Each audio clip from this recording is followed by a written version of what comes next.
سلام دوستان، امیدوارم که خوب باشید. با بخش دوم چین در خدمتتون هستم که چین چجوری اینقدر سرمایه‌دار شد. تو بخش قبلی سلسله‌های متفاوتی رو بررسی کردیم. حالا توی این ویدیو میخوام از سلسله سانگ تا اوایل سلسله مینگ رو بررسی کنیم و بعد یه ذره از سلسله مینگ بهتون بگیم و اتفاقاتی که افتاد یاد بگیریم، تو زندگی شخصیمون از تجارب چینی‌ها استفاده کنیم یا تو زندگی جامعه‌مون که از این استفاده کنیم، راهی که اونا رفتن و بریم موفق میشیم. چون عملا حالا این سری میبینید چینی‌ها خیلی با تقلید از کشور مختلف به اینجا رسیدن، میبینید شاهکار کپی در دنیا، ولی خب ما میتونیم حالا از اونها استفاده کنیم به جای برسیم دیگه، چرا که نه. اول اینکه میدونیم مشهورترین تجار در طول تاریخ چینی‌ها بودن با پشتوانه راه ابریشم، حالا چه راه خاکی ابریشم چه راه آبی، چون راه ابریشم یه راه آبی هم داره. حالا چیزی که می‌خواستم بدونید اینه که راه آبی ابریشم هم وجود داره که راه بسیار حتی مهمتر از راه خاکی بوده خیلی از زمانهای تاریخ. نکته‌ای که وجود داره، وقتی که این راه ابریشم راه افتاد شروع کردن مبادله و تجارت جهانی با کشورهای متفاوت. نکته‌ای که زرنگ بودن صاحبان قدرت این بود که نمیذاشتن مردم عادی با کشورهای خارجی ارتباط تجاری برقرار کنن. تمام ارتباطات تجاری اهم از دادن قیمت، مبادله توسط پادشاه‌ها و توسط مقامات محلی انجام میشد. چرا؟ چون میگفتن آقا این مردم چین اصلا خارجو که ندیدن، اروپایی که ندیدن، نمیدونن اصلا اینا چه زندگی متحول و خوبی دارن، میان مفت مالشون رو میفروشن به اینا. خب اتفاقی که الان خیلی داره توی کشور ما برعکسش انجام میشه. آقا متاسفانه چون اعتماد به حکومت کمتره و به دولت کمتره نمیان این کار بکنن، ولی آقا صادرات بدنه اصلیش باید توسط نهادهای تشکیل بشه که قوه مذاکره خوبی داشته باشن. یعنی اگر مثلا پسته رفسنجان میخواد صادر بشه، زعفرون مشهد میخواد صادر بشه، فردی نباید این کار انجام بده که نهادی باید این کار رو انجام بده، بسته‌بندی شکل و اتفاق. چین اینو چند هزار سال پیش رسیده بهش و ما هنوزم اینو نداریم. نکته بعدی که در چین خیلی انجام شد، انجام امور حفاظتی از بازاراست. یعنی حفاظت میکردن دزدی نشه، نمیدونم مغازه رو نزنن، جیب یارو رو تو بازار نزنن. خیلی فضا رو امن کرده بودن واسه تجار خارجی که میان.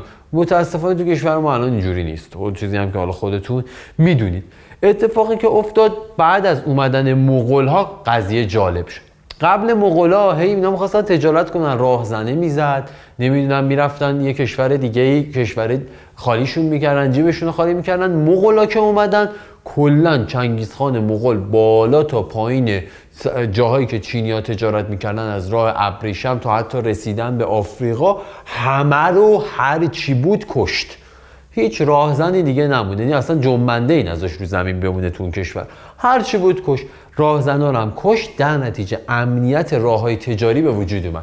راههای تجاری که امن شد دیگه تجار راحت این کارو میکردن. حالا خیلی حرف از چنگیزخان مغوله ولی حرف از نوش نیست. خب خیلی بیشتر از چنگیزخان مغول که فقط کشت، خیلی بیشتر از چنگیزخان مغول نوه چنگیزخان بود که تونست سلسله یوان رو توی چین تأسیس کنه و این سلسله شد بزرگترین امپراتوری تاریخ دنیا. یعنی برخلاف این که ما ایرانی‌ها فکر میکنیم ایران بزرگترین امپراتوری تاریخ دنیا بوده، نه، چنگیزخان مغول نوش بزرگترین امپراتوری تاریخ دنیا رو داشت، چه از نظر وسعت، چه از نظر سرمایه، از نظر مالی و چه از نظر تجارت. خب تا به حال کشور ما از نظر تجاری بزرگترین کشور دنیا در کل طول تاریخ، حتی در زمان کوروش، نشده و این بزرگترین ضعف این کشور ما. این همه در زمان کوروش کشور فتح کردیم، این همه در زمانهای مختلف کارهای گنده کردیم، عواید تجاری صفر. یعنی مردم ما فقط دنبال چرت و پرت بودن، تا حالا هیچ وقت دنبال تجارت و کسب و اینکه در دنیا اتفاق شد. ولی چینی‌ها برعکس، چینی‌ها حتی در زمان چنگیزخان مغول که آدم می‌کشتن حواسشون به تجارت و پول درآوردن بود، چون می‌دونستن اگه این نباشه آدم کشتنی هم وجود نداره. حالا نکته مناسبی که چنگیزخان مغول داشت و کلا سیستم نوش خیلی جالب بود. اومد چیکار کرد؟ اومد پایگاه‌های اسب درست کرد که حالا در زمان کوروش ما اینا رو حالت چاپار داشتیم. اینا نامه می‌بردن. اینا یه ذره چینی‌ها عقلشون بیشتر بود، گفتن آقا اینا منبع خوب تجاری هن.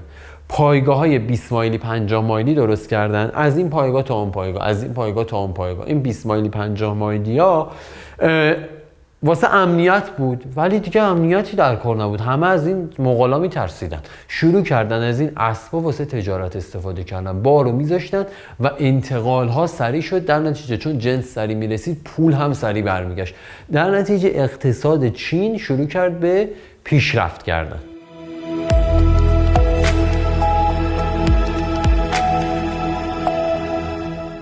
میخوام بریم جلوتر، میخوام برم وام بگیرم از کتاب مارکوپولو. خب میدونید دیگه مارکوپولو 3 تا داداش بودن، هر 3 تا هم جهانگرد بودن، ولی این داداش کوچیکه خیلی معروف شد. 2 تا بندگان خدا بیشتر هم کشور دیده بودن، بیشتر هم تجربه داشتن، ولی داداش کوچیکه زرنگ‌تر بود، نگارشش بهتر بود و نوشت، و مارکوپولوی سوم، برادر سوم، خیلی معروفتر شد.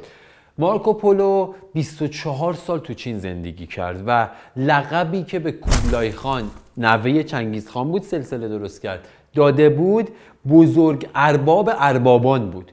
و توی خاطراتش نوشته بزرگترین حاکم و بزرگترین حکومتی که من در عمرم، در طول زمانی که زندگی کردم دیدم، همین کوبلای خان بوده. از نظر میدونید که بزرگترین واردات صادرات تاریخ در زمان کوبلای خان چنگیزخان مغول کوبلای خان مغول انجام شده. دلیلش هم اینه که خیلی از چین، خیلی از کشورهای ثروتمند کلی چیزایی می آوردن برای این کوبلای خان، برای مغولا، و خیلی واردات صادرات سنگینی داشتن. از نظر ثروت هم که ثروتمندترین بودن، از نظر جغرافیا هم که اصلا حکومتشون تو آفریقا پیشرفته بود. و نکته‌ای که وجود داره، یه وسعتی اندازه آفریقای الان رو تصور بکنید، اندازه اون حکومت داشت. بریم سراغ راه ابریشم دریایی. توی چین زرنگی که کردن، رفتن سراغ تجارت دریایی، یعنی اومدن تو سلسله تانگ کمیسیون تجارت دریایی شکل دادن. این برای اولین بار بود در دنیا. خب که این کمیسیون تجارت دریایی کارش این بود که آقا تجاری که تو دریا فعالیت میکنن رو حمایت کنه، تجارت دریایی رو حمایت کنه و کلی حال بده به اینا. حالا کنار این یه سری راهب بودن تو چین، اینا دنبال خدا بودن، یه سری اختراعات میکردن که به خدا برسن. یکیش مثلا قطب نمایی مغناطیسی بود، یکیش مثلا صنعت سرامیک سازی بود. خب صنعت سرامیک سازی بود به خاطر خاکرسشون. و یکیش هم صنعت ابریشم بود. خب یکیش هم صنعت ابریشم بود و یکیش هم ساخت باروت. این چند تا صنعت رو عموما توسط تجار و راهبای چینی در کنار همدیگه رشد میدادن، خصوصا باروت و قطب نما رو راهبای چینی، که اصلا اون موقع قطب نما کاربردش تو چین قبل از تجارت دریایی فنگ شوی بود. این چرت و پرتایی که الان میان به شما میگن راجع به فنگ شوی، اصلا شما برید تو تاریخ چین بخونید، 1/10 اینایی که این حرفایی که اینا میزنن درست نیست، اراجیف محضه. خب پکیج میفروشن فنگ شوی، اصلا جوک آقا شما رو بخون خیلی فرق میکنه. یه سری قطب نما درست کرده بودن، نه میچرخید به قطب شمال، اینا فکر میکنن قطبی که این نشون میده قطب انرژی جهان و اینا. و یه باروت هم چون انفجار داشت، اینا فکر میکردن مثلا خدا از دل این آتش و اینا میاد بیرون. یه اعتقادات قدیمی داشتن. اینا چه کمکی به صنعت دریاسازی کرد و صنعت این کمیسیون تجارت دریایی کرد؟ یه چیز، باروته رو کشتی‌ها سوار میشد، اینا راهزنا که حمله میکردن میزدن، راهزنا رو میکشتن. قطب نما هم کمک میکرد که اینا مسیرشون رو پیدا کنن. بعد اینا رفت جلو، یه دفعه صنعت ستاره شناسی گسترش پیدا کرد. آقا یه سریا بودن صنعت ستاره شناسی خوب یاد گرفتن، علمش خوب یاد گرفتن، با استفاده از ستاره شناسی رخدادهای آینده رو پیش بینی می‌کردن. میومدن میگفتن اوکی نسبت به حالت این ستاره این اینجوری میشه. بعد خیلی به دریانوردا کمک می‌کرد، چون میتونستن بفهمن کی طوفانیه، کی بارونیه، کی چه اتفاقاتی میتونه بیفته. و همین روند باعث شد که سرمایه گذاری در ناوگان دریایی شکل بگیره که این سرمایه‌گذاری در ناوگان دریایی باعث شد اصلا شرکت‌های دریانوردی شکل بگیره اون موقع که میومدن مثلا یه رو سرمایه‌گذاری میکرد، یه ستاره شناس می آورد، یه کسی که دریا رو خوب بلد بود می آورد، یه کسی که استحکامات و کار نظامی بود می آورد، بعد چند تا کشتی میگرفت، این میشد صنعت، بعد اینا تجارت میکردن. بعد تجارت ابریشم و سرامیک، چین خاکرس فوق‌العاده داشت این کارو میکرد. حالا ما تو کشورمون نمیدونیم چی باید صادر کنیم، چه مزایای کشورمون داره که میتونه کارهای صادراتی روش انجام بشه، نه وضعیت دریایی خوبی داریم، کشتیامون که بیمه نمیشن، از نظر کشتی هم که تو کار دریایی داریم کشتی ضعیفی داریم.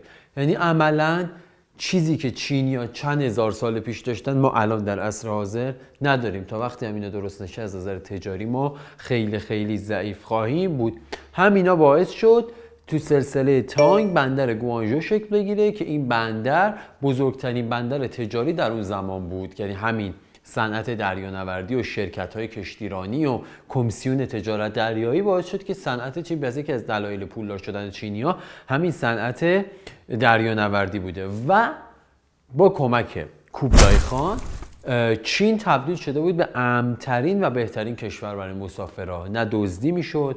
ابن بطوطه تو خاطراتش می‌نویسه، میگه من زمانی که در چین زندگی می‌کردم به راحتی وسایلمو می‌ذاشتم تو خونه، میرفتم بیرون، تو جیبم هیچ اتفاقی نمی‌افتاد، در صورتی که در سایر کشورها دزدی به شدت زیاد بود. و نکته، یک باگ بزرگ چین که ابن بطوطه در تاریخی که نوشته اشاره میکنه، میگه که چینی‌ها همه چیزشان خوب، ثروتمند، ولی دروغ در چینی‌ها، دروغ و نیرنگ در چینی‌ها به شدت بالا بود. این دروغ و نیرنگ تا سالها با چینی‌ها بود، تا زمان مائو که مائو اومد چند میلیون نفر رو کشت و چین به این حالت رسید که الان دروغ در چین هم ریشه کشید. ولی میگه اون زمان بوده که ابن بطوطه جالبه، میخوام بهتون بگم که اینا از اسلامی هم که رفته اونجا درست استفاده کردن. می نویسه ابن بطوطه، میگه که زمانی که ما میرفتیم تو چین دروغ زیاد بود، ولی در جماعتی که اونجا مسلمون بودن و اسلام وارد اونجا شده خیلی همه چی اوکی بود و خیلی همه چی بدون مشکل بود. خب این جالبه دیگه و این خیلی جالبه که اینها ابن بطوطه میگه کل چینی دروغ بود، فرض جمعیت اسلامیشون خیلی آدمای سالمتر و درستری بودن. اینا آدمایی بودن که به سیر و سلوک کنفوسیوس بودن و زمانی هم که اسلام اومد اومدن اینوری و حالا کمتر دروغ میگفتن. ولی میگم دروغ اصلی ریشه کن شدنش زمانی بود که ما اومد اصلا تو چین. ولی از اسلام هم در طول تاریخ اینها درست استفاده کردن. نکته‌ای که وجود داشت، یکی از دلایل بسیار مهم قدرتمند شدن چینی‌ها این بود که تجارت خراج رو باب کردن برای اولین بار در دنیا، که همین الان هم این تجارت کثیف رو دارن. از نظر من کثیفه ولی بهشون قدرت میده. تجارت خراج یعنی چی؟ یعنی میگفتن اگه کشوری بخواد به ما وفاداریش رو ثابت کنه باید به ما خراج بده. اولین بار کره شمالی، اولین بار کره جنوبی اومد چند رس اسب، کلی غلات، ابریشم اهدا کرد به پادشاه چین و گفتش آقا من به شما متعهدم، به شما مدیونم و اومد زیر بلیت چین قرار گرفت. خب الان هم اینو دارن. همین قرارداد چین با ایران هیچ فرقی مفاد قراردادش با تجارت خراج اون موقع چینیان نمیکنه. در واقع نفت ما رو در ازای وفاداری گرفتن، نه چیز دیگه. و این هم از این نکته، تجارت خراج هم به شدت به چینی‌ها کمک کرد و باعث پیشرفتش شد. پس تا اینجا کشاورزی خوب، تجارت دریایی، صادرات واردات درست، امن کردن راه‌ها، استفاده از ابزارهای قوی مثل قطب نما و این حرفا. حالا میریم جلوتر به ادامه مطلب میپردازیم.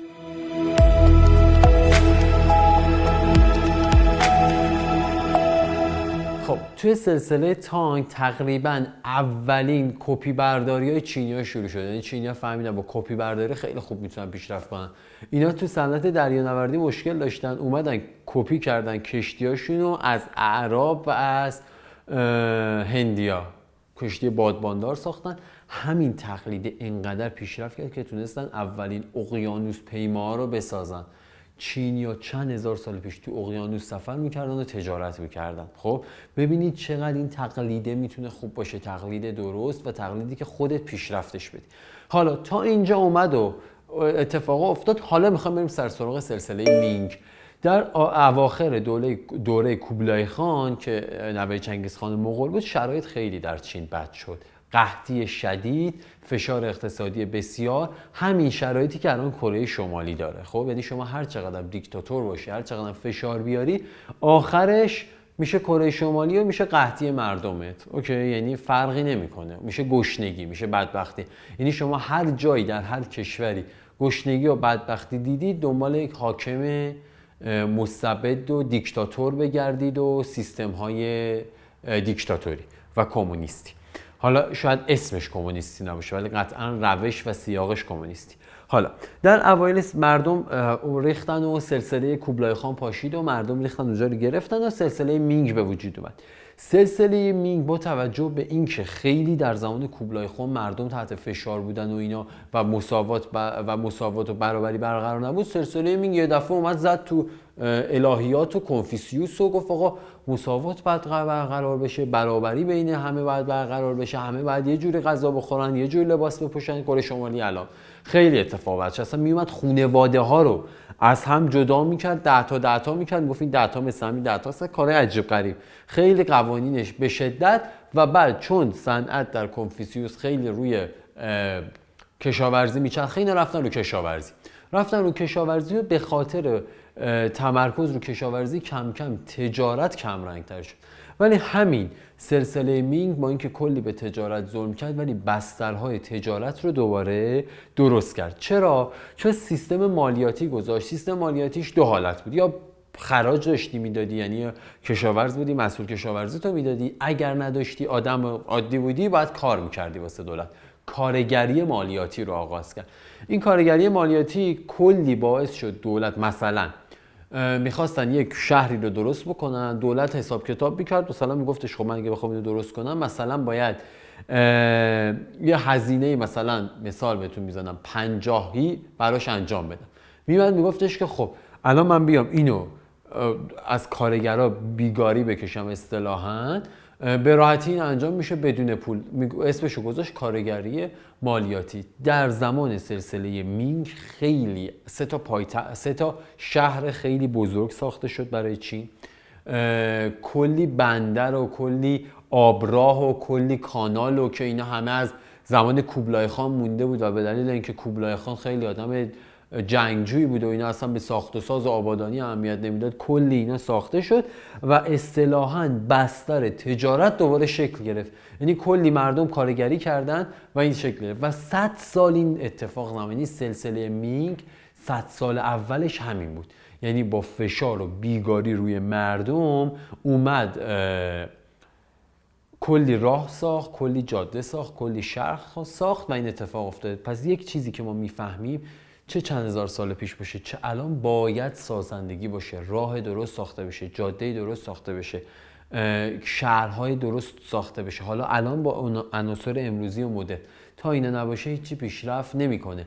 الکی مجوز ندید ساختمون بسازن چند متر تو شمال تهران یا تو غرب تهران. اینا 4 روز دیگه آب و برقش از کجا میخواید تامین بکنید؟ خب یعنی من از این میسوزم که چینی‌ها چند هزار سال پیش فهمیدن، مردم ما تو الان تو زمان حال این رو متوجه نمیشن. 100 سال این روش در سلسله مینگ ادامه پیدا کرد و بیگاری کارگری میکرد و مالیات در ازای کارگری میگرفت. این گذشت تا بعد از این 100 سال شروع کردن قوانین رو تغییر دادن. قوانین شروع کرد تغییر کردن و شکل جدیدی از مالیات به وجود اومد. قبلا مالیات چجوری بود؟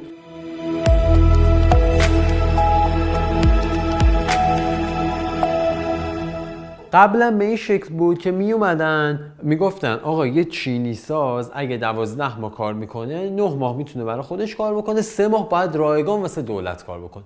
اومدن اینو عوض کردن. خب گفتن از این به بعد یه چینی ساز باید مثلا 5 لیانگ مالیات بده، در صورتی که یه چینی ساز 12 لیانگ تو سال درآمد داشت. خب این باعث این میشد که خب اون چینی سازه بیشتر کار کنه، در نتیجه تولیداتشون بیشتر بشه، در نتیجه تجارت بتونه شکل بگیره. و از اینجا به بعد یه نقطه عطف بود. استفاده بیشتر از پول صورت گرفت، یعنی بیشتر از پول استفاده میشد، خرید اجناس بیشتر شد و جریان نقره شکل گرفت در چین و نقره می اومد، ضرب میشد پول وارد اقتصاد میشد و خیلی خیلی کمک کرد. یکی از دلایل عدم پیشرفت جامعه ما الان ضعف شدید و سیستم مالیاتی و اینکه مردم زمانی که مالیات میدن این مالیات دوباره بر نمیگرده به چرخه اقتصاد. زمانی که شما مالیات بدی مالیات برگرده تو چرخه اقتصاد، میشه همین سلسله 100 سال دوم سلسله مینگ. شما می‌دونید چیز عجیب غریبی نیست، مال چند هزار سال پیش. شما میای یک مالیاتی رو تعیین می‌کنی به ازای سالی که هر کسی کار می‌کنه، میگه آقا این سال این صنف درآمدش اینقدر شو باید مالیات بده. این مالیات رو میگیری، بعد این جریان نقدینگی باعث میشه که خب خرید اجناس بیشتر بشه، بعد وارد کشورت می‌کنی، آبادانی و عمرانش رو بیشتر میکنی، در نتیجه وقتی شهرات درست باشن، راهات درست باشن، در نتیجه تجارت بهتری شکل میگیره و خب خیلی اتفاقات بعدش میفته. ببینید چرخه‌های معیوب رو من دارم با برگشت زدن رو تاریخ چین، قوی ترین کشور الان دنیا، میسنجم که اونا چند هزار سال پیش چیکار کردن، ما همونای چند هزار سال پیش اونا رو الان کپی کنیم میتونیم انجام بدیم. این گذشت تا رسیدیم به تاجران هویژو، یکی از نقطه‌های عطف تاریخ چین که ما الان بهش خیلی نیاز داریم استفاده از اینا. تاجران هویژو توی زمینایی زندگی می‌کردن که فاقد زراعت بود، یعنی هیچ زراعتی، هیچ کشاورزی در اون زمینه صورت نمی‌گرفت. تنها چیزی که یه سری جاش کاشت می‌تونستن در بیارن چای بود. اینا اجباراً مجبور شدن میگن آقا ما که هیچ چیز زمینه‌مون نداره، باید تاجر خوبی بشیم. اینا چیزی که الان معضل ما، آقا اصفهان نباید توش کشاورزی بشه، آقا یزد نباید توش کشاورزی بشه. از مردم این شهرها سعی بکنید جای کشاورز تجار خوب بسازید، تاجرای خوب بسازید، تا وقتی این شکل نگیره هیچ اتفاقی نمیافته. آقا همه که نباید کشاورز بشن، آقا بچه اون کشاورزه رو ببر بکن یه تاجر خوب، تجارت کنه، از اون تجارت پول در بیاره. آقا اینا تاجر ماهری شدن، انقدر پولدار شدن که تونستن حق تجارت نمک رو از سلسله مینگ بگیرن و حق تجارت نمک رو گرفتن، انقدر باز پولدار شدن اومدن توی سرمایه گذاری و تجارت آهن، شروع کردن کارخونه زدن، شروع کردن محل چیزی که تولید میشه رو زدن و صنعت در چین اینجوری آغاز شد. یعنی توسط یه سری تجار که زمینه کشاورزیشون خوب نبود، بالاجبار من این صنعت از اینجا شروع شد و اینجا نقطه تحول بزرگ اقتصادی چینه. مثل الان ایران شد، تقریبا مثل الان آدمای تو ایران. تجار اومدن دیدن آقا ما بچه دار شدیم، بچه هامون چیکار کنن؟ همین راه ما رو بیان؟ نه، این راه ما سخته بابا، بیا تجارت کن و برو و بیا، و کلی سختی داشته اون موقع. بچه هاشونو با پولی که داشتن فرستادن درس بخونن. این درس خوندن باعث شد بچه های تحصیل کرده و پولدار اینا راه پیدا کنن به نهادهای دولتی و همین ها باعث تحول بزرگ اقتصادی. رو علم داشت، پولم داشت، واسه تحول اقتصادی، چیزی که الان در ایران کمه. یارو پولدار، بچهش انگله، داره دور دور میکنه تو اندرزگو، هیچ کاربردی نداره، فقط اکسیژن الکی داره از مصرف میکنه از مملکت ما، داره بنزین زیادی مصرف میکنه، داره ترافیک ایجاد میکنه، آلودگی صوتی ایجاد میکنه. خب این بده. خب باید تجار یاد بگیرن در یک سیکلی فرزندان کارآمد به جامعه تحویل بدن، چه تجار، چه آدمای پولدار، چه مسئولینی که بچه‌هاتون رو فرستادید خارج اشغال، بعد یاد بگیرن اینا بیان یه چیزی یاد بگیرن تو دولت، حالا با حتی پشتوانه شماها به این کشور خدمت کنن، نه اینکه بیان دنبال اشغال و تفریحشون. چین 1000 سال پیش تجارش فهمیدن واسه بچه‌هاشون کردن، وضعشون الان اینه که باعث خیلی پیشرفتشون شد. یعنی این درس خوندن بچه‌های پولدار که بابای پولداری داشتن خیلی باعث پیشرفت و ایجاد تحول بزرگ اقتصادی در چین شد.